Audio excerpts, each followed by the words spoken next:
warahmatullahi wabarakatuh. Baiklah, di sini kami kelompok 1 akan mempresentasikan atau akan memberi kepada orang UMKM tentang apa yang telah kami dapat selama kami melakukan observasi, yaitu sebanyak 3 kali.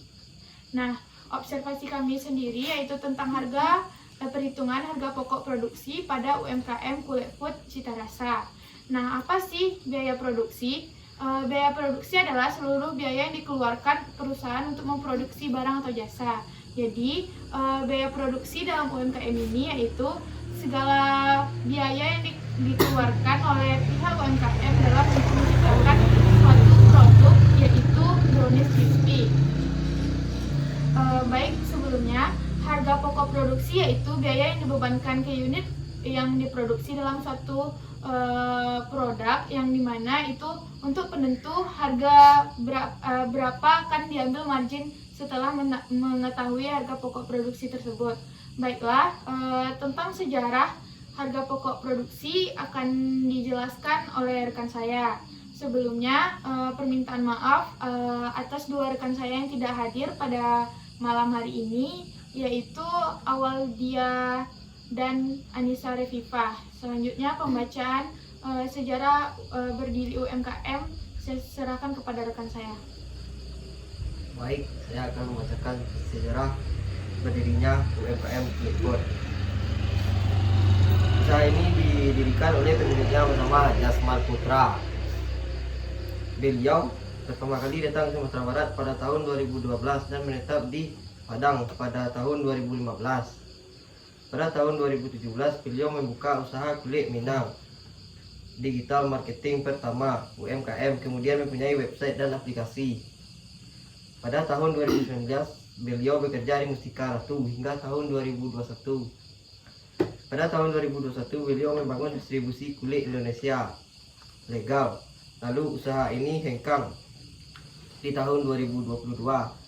Kemudian beliau membangun pabrik sendiri bernama Kulit Food yang sudah berjalan 2 tahun, di mana usaha ini memiliki suplai dari Bandung dan joint holding dari satu perusahaan yang terbesar di Sumatera, Jawa, Bandung, Sulawesi, Papua pinggiran.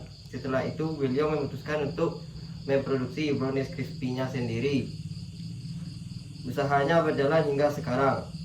Motivasi membangun usaha Kulit Food ini berawal pada tahun 2018, di mana direktur usaha ini bekerja di Pepsi Cola. Di sana beliau mempunyai seorang bos atau atasan yang berasal dari Medan,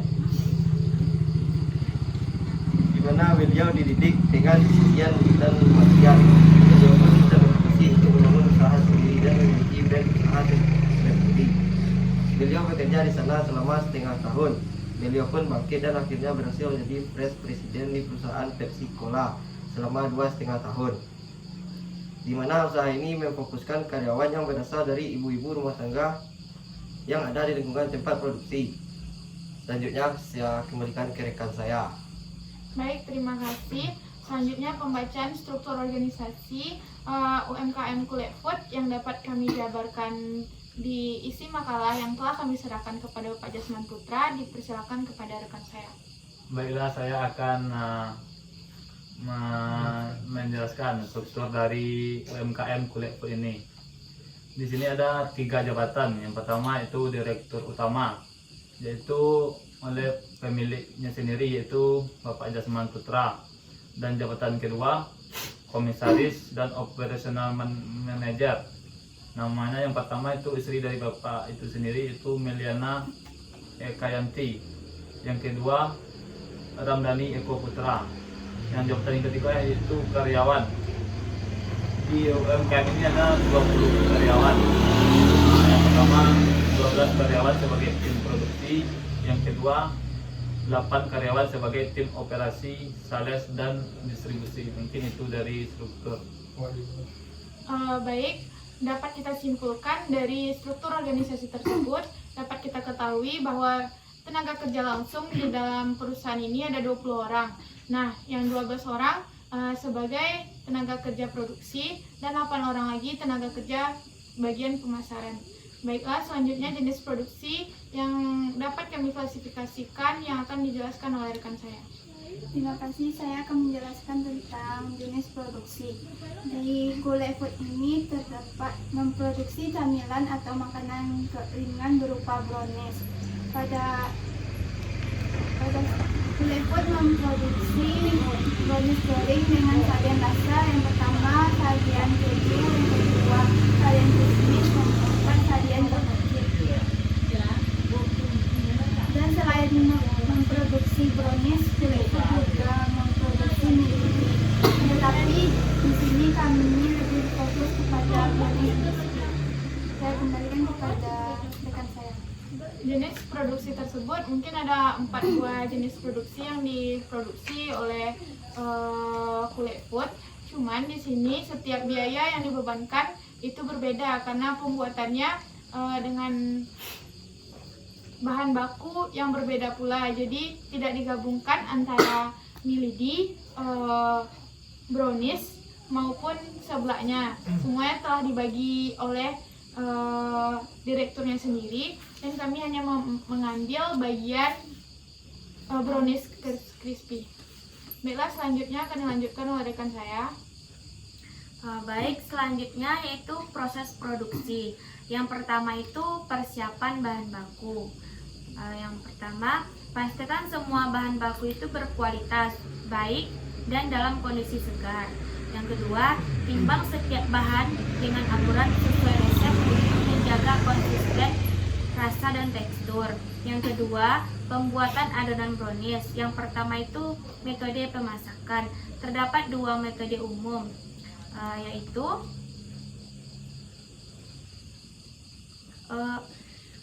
yang kedua, metode kukus. Adonan brownies dikukus hingga matang sebelum dipanggang. Metode ini menghasilkan tekstur yang lebih padat dan chewy. Yang ketiga, metode panggang langsung. Adonan brownies langsung dipanggang tanpa dikukus terlebih dahulu. Metode ini menghasilkan tekstur yang lebih renyah dan ringan. Yang keempat, proses pengadukan. Aduk adonan dengan mixer hingga tercampur rata. Namun hindari overmixing agar tekstur brownies tidak alot. Yang ketiga yaitu pencetakan dan pemanggangan. Langkah yang pertama itu tuang adonan brownies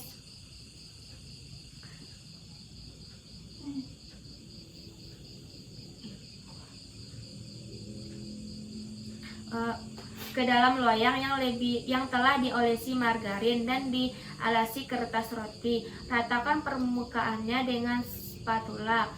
Yang kedua, panggang dalam oven yang telah dipanaskan sebelumnya dengan suhu dan waktu yang tepat sesuai resep. Yang ketiga, pastikan brownies matang sempurna, ditandai dengan permukaan yang kering dan tidak terlepas dari loyang. Langkah yang keempat yaitu pendinginan dan pemotongan. Yang pertama, keluarkan brownies dari oven dan biarkan dingin sepenuhnya di dalam loyang.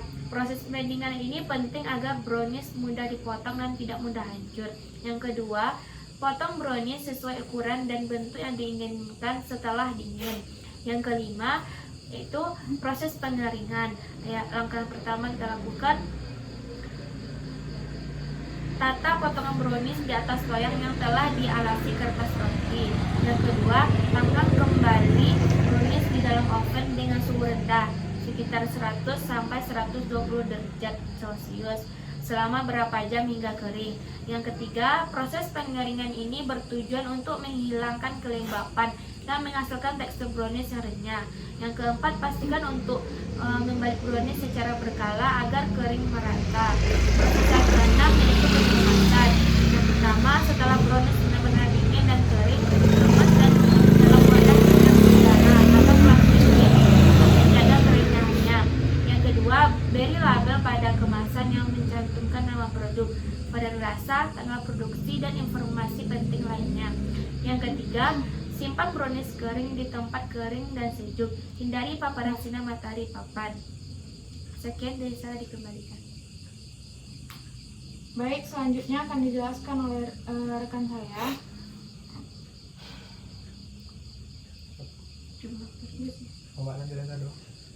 Baik, saya akan menjelaskan bagian berapa kali jumlah produksi, yaitu UKM Puneput tidak memproduksi setiap hari dikarenakan untuk mengurangi restock pada produksi. UKM Puneput melakukan produksi 1 kali seminggu dalam sebulan, yang memproduksi 4 kali dalam bulan. Selanjutnya jumlah produksi sekali produksi 650 pieces dengan rata-rata per varian 163 pieces. Selanjutnya Baik, selanjutnya kita masuk kepada perhitungan harga pokok produksi.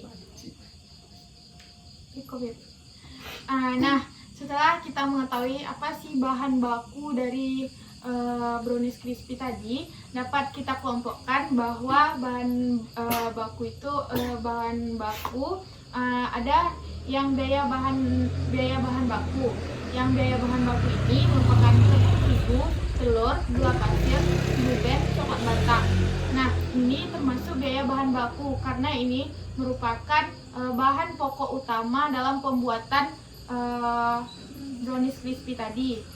Nah, yang seperti saya bilang tadi, ada namanya biaya tenaga kerja langsung. Biaya tenaga kerja langsung ini di sini terbagi menjadi 2, yaitu bagian produksi dan ada juga bagian produksinya dan orang.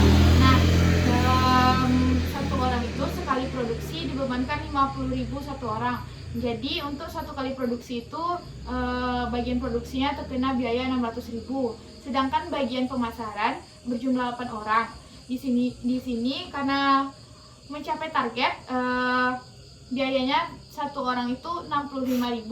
Jadi 65.000 dikali 8 orang dapatnya 520.000. Nah, untuk biaya tenaga kerja langsungnya dari 2 orang tadi 600 ditambah 520.000 yaitu 1.120.000. Untuk biaya tenaga kerja tidak langsungnya tidak ada. Selanjutnya di dalam biaya produksi ini terdapat juga biaya overhead pabrik, yang dimana biaya overhead pabrik ada biaya pabrik tetap dan biaya overhead pabrik variabel. Yang biaya selanjutnya dapat di biaya overhead pabrik tetapnya yaitu gas 4 tabung gas 3 kg yang 3 kg 1 kilonya 20.000 dibelinya karena ke agen. Jadi totalnya 80.000. Sedangkan kemasannya untuk 1 kemasan itu 650.000 dikali 3.000 dapatnya 1.950.000. Yang selanjutnya yaitu keju. Keju ini kenapa sih nggak termasuk biaya bahan baku langsung? Karena ini merupakan topping, jadi tidak ada pun keju brownies tadi itu akan terbuat juga. Ini merupakan tambahan. Selanjutnya ada choco chip dan ada kismis. Untuk harga antara keju, choco chip dan kismis berbeda. Nah, selanjutnya BOP variabel. Dari biaya BOP tetap tadi dapat hasilnya 2.435.000. Sedangkan biaya variabel, nah di sini ada penyusutan gas LPG 4 tabung.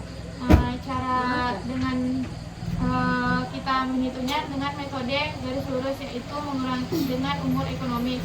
Dapatnya itu 4 tabung tadi penyusutannya 1 tabung itu 27.000. Jadi totalnya 108.000. Penyusutan kompor gas 4 kompor gas, 1 kompor gasnya itu 54.000.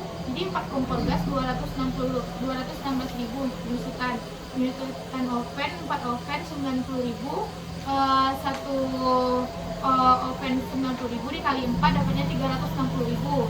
Penyusutan mobil ini nih biaya penyusutan mobil yang saya maksud nih, umur ekonomis mobilnya yang terpakai itu dia memakai 1 mobil di sana. Jadi dapat penyusutannya itu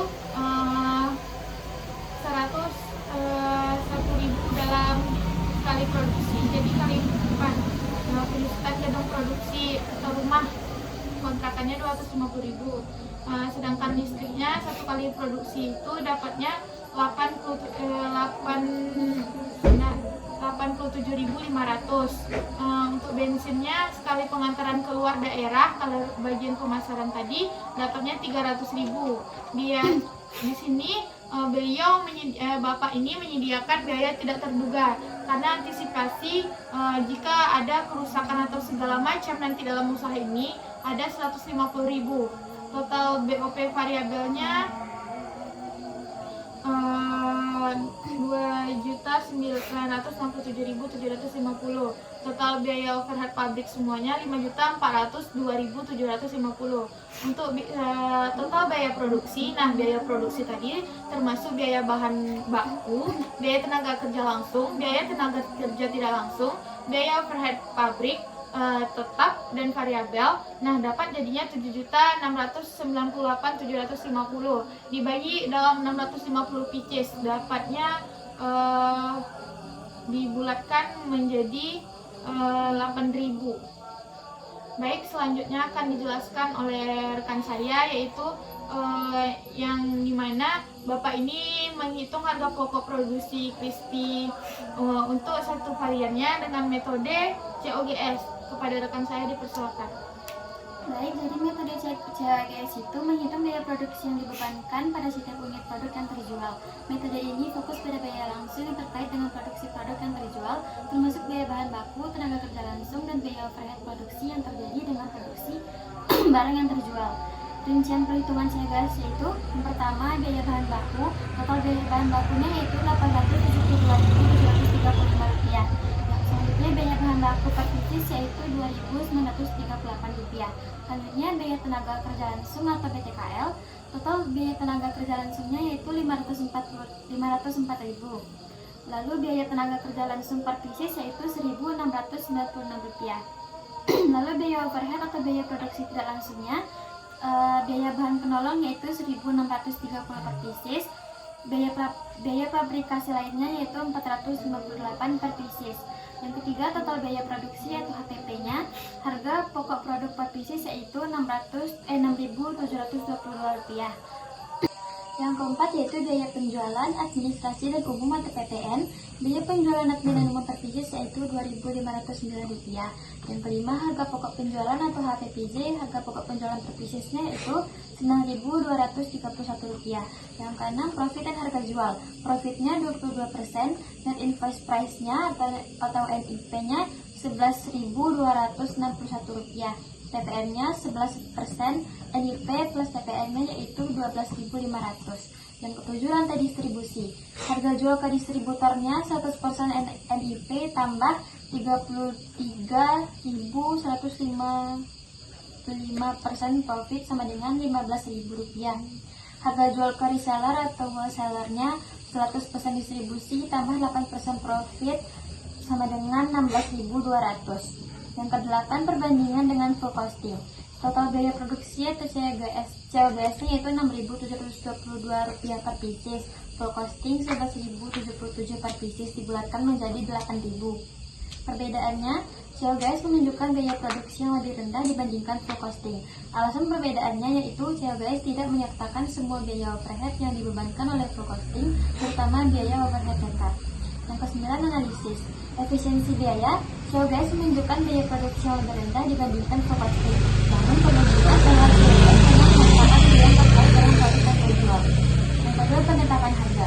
Metode COGS bisa digunakan untuk menetapkan harga jual yang lebih kompetitif dibandingkan full costing, khususnya jika perusahaan memiliki tingkat penjualan yang tinggi. Lalu pengambilan keputusan. Penting untuk menggunakan kedua metode atau COGS dan full costing dalam pengambilan keputusan. Sedangkan full costing bisa digunakan untuk menganalisis biaya produksi dan mengidentifikasi area yang dapat dihemat. Baiklah, selanjutnya akan dijelaskan oleh rekan saya. Baiklah, di sini saya akan menjelaskan laporan laba rugi dari UMKM Kule Food ini, di mana dalam sekali produksi UMKM Kule Food memproduksi sebanyak 650 pieces dengan harga Rp15.000 sehingga didapatkan pendapatannya sebesar Rp9.750.000. Dan juga ada beban-beban yang terdapat dalam laporan baru ini. Yang pertama yaitu ada biaya bahan baku sebagaimana yang sudah dijelaskan oleh Manda yaitu sebesar Rp1.176.000. Ada biaya tenaga kerja tidak langsung sebesar Rp1.120.000. BOP tetap yaitu sebesar Rp2.435.000. BOP variabel sebesar Rp2.967.750. sehingga mendapatkan total bebannya yaitu sebesar 7.698.750. Selain itu juga ada juga menghitung harga pokok produksi brownies crispy required food menggunakan metode activity based costing. Baik, saya kembalikan ke rekan saya. Baik, untuk laba rugi yang dijelaskan Dila tadi, setiap untuk tempat pemasarannya dilakukan pengenaan margin yang berbeda-beda. Kalau untuk harga eceran tertingginya yaitu 15.747, yang untuk MTI-nya yaitu 14.580, sedangkan RBP-nya yaitu 13.500, sedangkan DBP 12.500. Baik, selanjutnya akan dijelaskan oleh rekan saya kepada Anissa Reviva tentang biaya menghitung harga pokok produksi menggunakan metode activity based costing. Dipersilakan.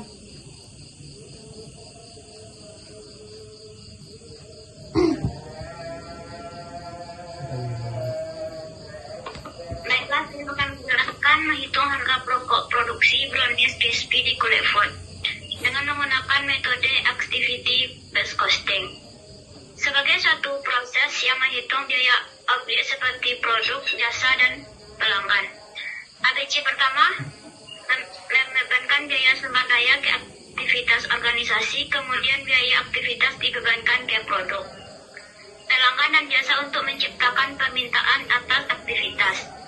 Sistem ini dilakukan dengan dasar pemikiran bahwa penyebab timbulnya biaya dan adalah aktivitas yang dilakukan dalam suatu perusahaan, sehingga wajar bila pengalokasian biaya-biaya tidak langsung dilakukan berdasarkan aktivitas tersebut. Yang utama dalam konsep ini adalah aktivitas-aktivitas perusahaan yang mengkonsumsikan sumber daya dan produk atau jasa yang mengkonsumsikan aktivitas. Biaya bahan baku langsung dan biaya tenaga kerja langsung dibebankan langsung ke produk, karena biaya ini merupakan biaya langsung produk yang dapat dengan mudah dan akurat. Sebaliknya, biaya overhead tidak dapat dilakukan secara langsung, dibebankan ke produk karena biaya ini merupakan biaya tidak langsung produk. Berikut ini adalah langkah-langkah pembebanan biaya overhead pabrik ke masing-masing produk dengan menggunakan perhitungan harga pokok berbasis aktivitas. Yang pertama, yang A yaitu mengidentifikasi aktivitas dengan driver aktivitas. Yang B mengidentifikasi sumber daya digunakan oleh setiap aktivitas, biaya sumber daya dan driver sumber daya untuk biaya tidak langsung dari suatu aktivitas. Yang C yaitu pengumpulan data aktivitas, driver aktivitas, dan driver sumber daya. Yang D itu membebankan biaya sumber daya ke aktivitas. Yang E membebankan biaya aktivitas pendukung ke aktivitas utama. Yang F mengklasifikasikan aktivitas yang ada. Yang D menghitung tarif aktivitas. Yang H membebankan biaya aktivitas ke produk.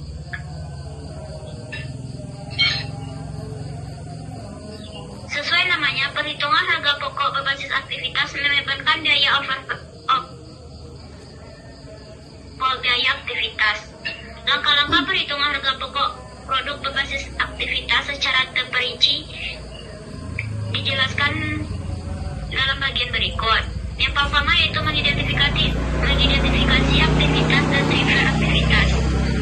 Fokus perhitungan harga pokok produksi berbasis aktivitas adalah aktivitas. Tujuan utamanya ditetapkan manajemen. Semakin terperinci aktivitas, semakin mudah mengidentifikasi aktivitas yang bernilai tambah dan tidak bernilai tambah. Pihak yang melakukan aktivitas belum tentu orang, tetapi dapat juga peralatan identifikasi aktivitas dapat dilakukan dengan dua cara, yaitu melalui wawancara dengan pihak manajemen. Beberapa pertanyaan yang terkait dengan identifikasi aktivitas melalui wawancara dengan pihak manajemen antara lain apa yang dilakukan oleh manajemen, apa yang dilakukan oleh karyawan, dan apa yang dilakukan oleh peralatan. Dalam hal ini, pihak yang melakukan aktivitas belum tentu orang, tetapi dapat juga peralatan. Dari hasil wawancara dengan Direktur Utama UMKM Kulit Food Cita Rasa.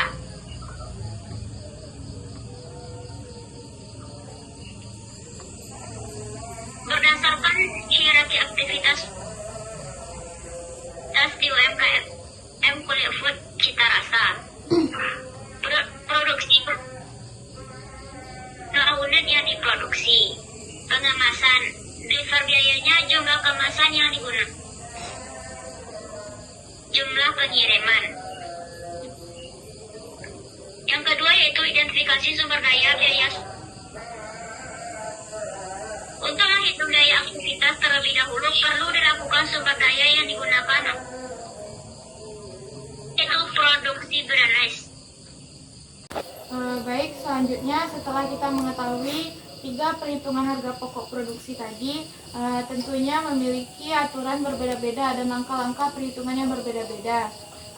Nah, jadi dari kesimpulan yang dapat kita tarik dari 3 cara penghitungan harga pokok produksi tadi, yaitu sedangkan full costing, metode perhitungan harga pokok produksi yang membebankan semua biaya produksi termasuk biaya variabel dan tetap ke produk.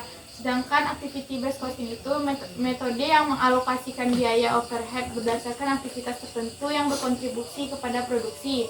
Sedangkan COGS yaitu menghitung biaya produk yang telah dijual dalam suatu periode mencakup bahan baku, tenaga kerja langsung, dan overhead produksi.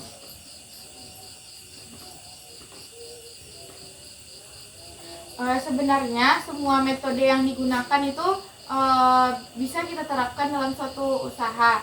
Cuman pilihlah metode perhitungan yang paling tepat dalam menentukan harga pokok produksi, karena ini akan berpengaruh juga kepada nilai jualnya.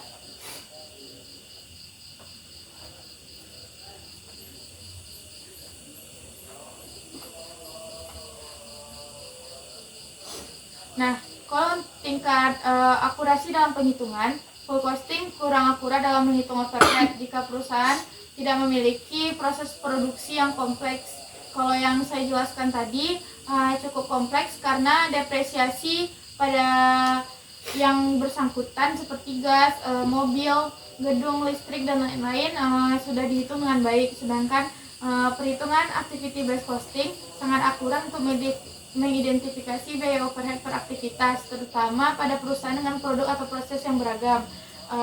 Sedangkan COGS tidak memperhitungkan metode alokasi overhead, melainkan menggunakan data aktual biaya yang telah terjual. Pada metode activity based costing lebih tinggi biaya produksinya karena semua aktivitas dibebankan kepada produk daripada perhitungan harga full costing.